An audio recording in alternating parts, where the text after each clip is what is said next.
Wife, F28, and I, M27, ran into her ex at the mall and it sent me for a loop. Hi all, never done anything like this before. New account because I don't know where this is going, if it's even going anywhere. My wife and friends know my Reddit username. Maybe I'm overthinking, maybe not. But something about this past weekend is just sitting weird with me and I don't know if I should trust my gut or if I'm just getting in my own head. So for some context, my wife Carla and I have been together for 4 years, married for 5 months. We have a solid relationship, no real trust issues or anything like that. She's an amazing person and I love her endlessly.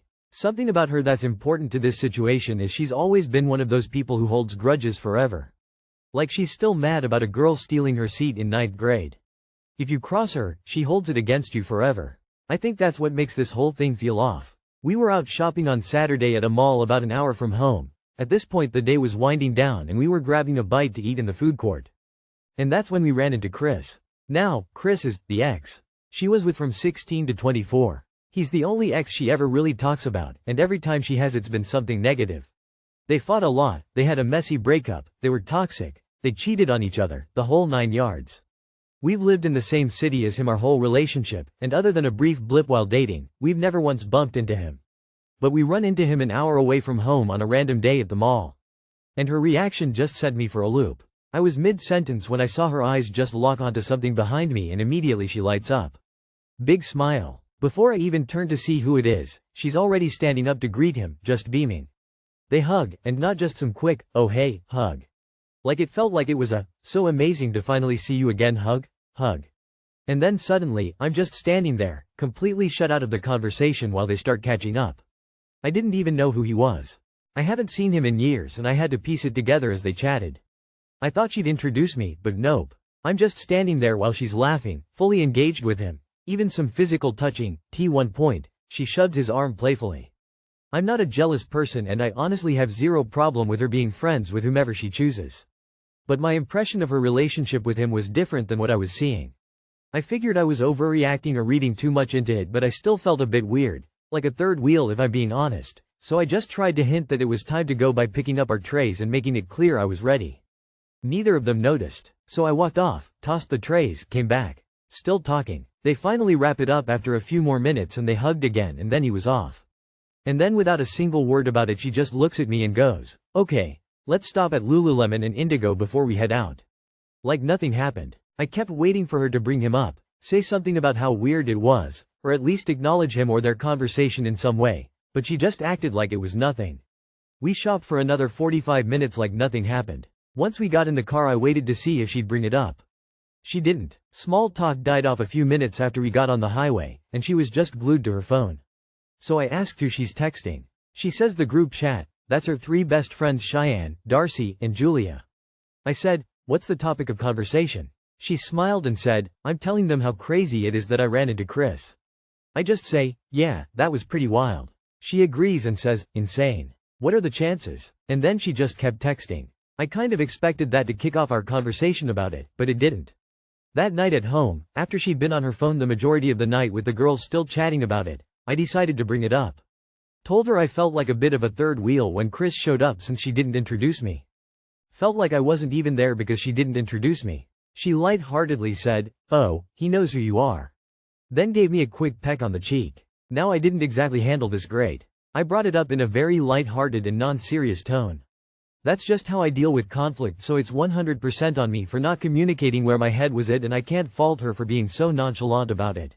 I left it there for the night and thought I'd take another stab at it the next day once I'd had some time to process. But it's been days and I still just feel really confused about this whole thing. I'm really struggling trying to process how I'm feeling about it all and judging if I even have a right to feel upset. Never run into an ex before, so this is new territory. So I'm making my first Reddit post.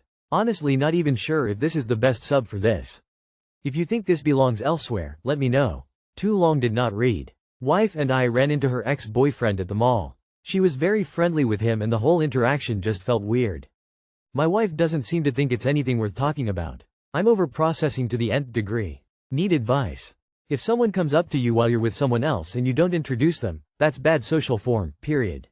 Doesn't matter if it's your soccer coach and your mom. Unless it's a super brief interaction, like a passing, hello, that's just a rude way to behave. That rule goes double if it's an ex.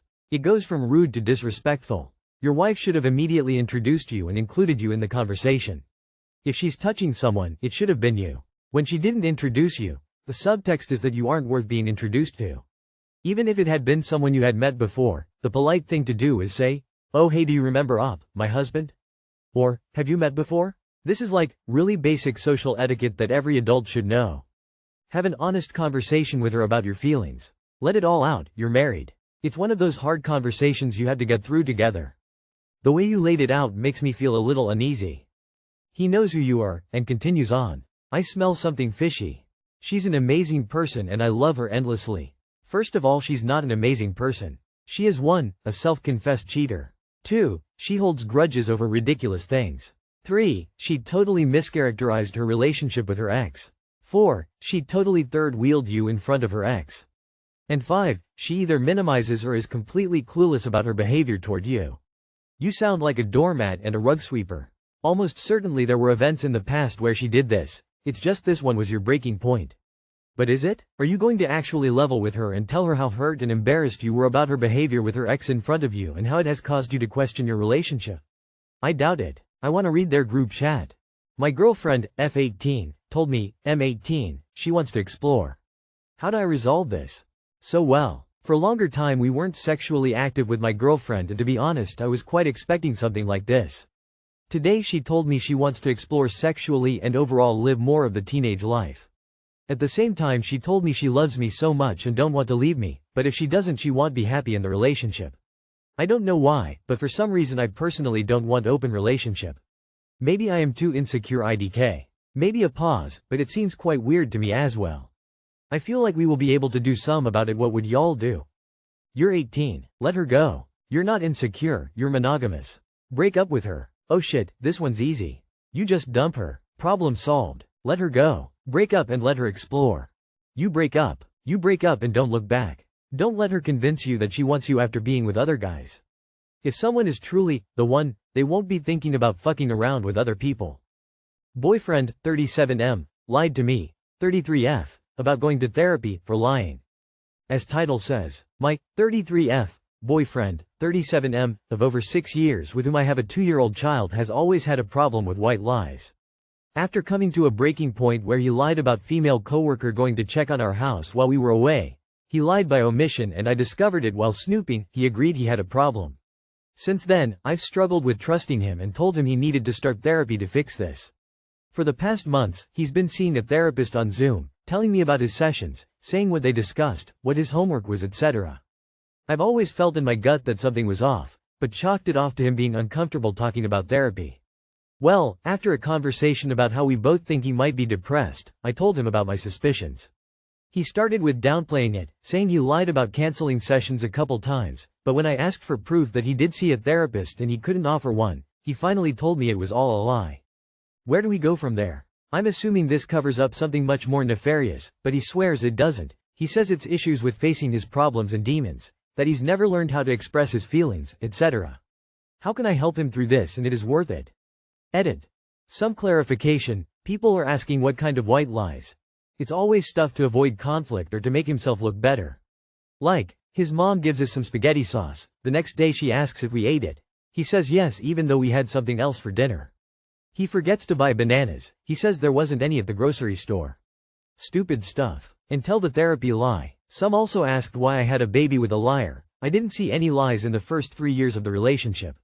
We then bought a house, moved city. He changed career which had more responsibilities and then we had the baby and I started seeing little white lies here and there. He admitted to having a problem with white lies. What he says happened is he wasn't doing well, feeling depressed, but didn't know how to address it so he avoided it. We've had a couple rough years with me having postpartum depression and losing our dog in a traumatic way. I'm not trying to excuse him but adding context. Why would you want to stay with somebody who you can't trust?